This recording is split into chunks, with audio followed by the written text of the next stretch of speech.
ব্যক্তির নামে কোন স্লোগান হবে না, একজনের নামে স্লোগান। কার নামে? আরো জোরে বলেন।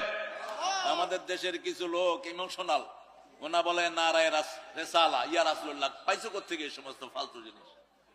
কোন নবীর নামেও স্লোগান হবে না, এক আল্লাহর নামে স্লোগান হবে। চিৎকার করে বলেন আল্লাহু আকবার। রাসূল আমাদের ব্যক্তি নন, রাসূল আমাদের মত নন, রাসূল আমাদের ঈমান।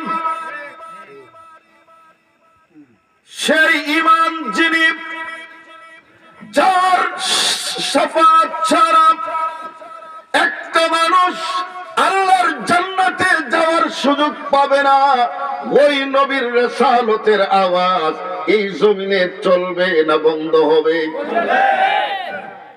আমরা জানিয়ে দিতে চাই, এই পৃথিবীতে কেউ যদি ইয়া রাসূলুল্লাহর আওয়াজ বন্ধ করতে চায়, আবু জেহেল উতবা সাইবার যেই পরিণাম হয়েছিল ১৫০০ বছর পূর্বে, এই ১৫০০ বছর পরে কেউ যদি বাংলার জমিনে ইয়া রাসূলুল্লাহর আওয়াজ বন্ধ করে দিতে চায়, ওই আবু জেহেলের মতো সেও আস্থা করে নিক্ষিপ্ত হবে। কথা বলুন ঠিক না বেঠিক?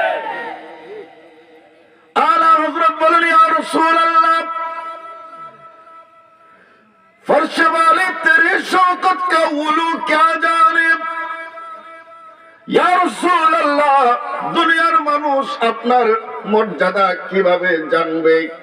খুসরওয়া अर्श पे उड़ता है परीरा तेरा, या रसूल अल्लाह আমি আপনার প্রশংসার ঝান্ডা আমার আরশ আজিমের উপর গেড়ে দিয়েছি। একটু জোরে বলুন না সুবহানাল্লাহ।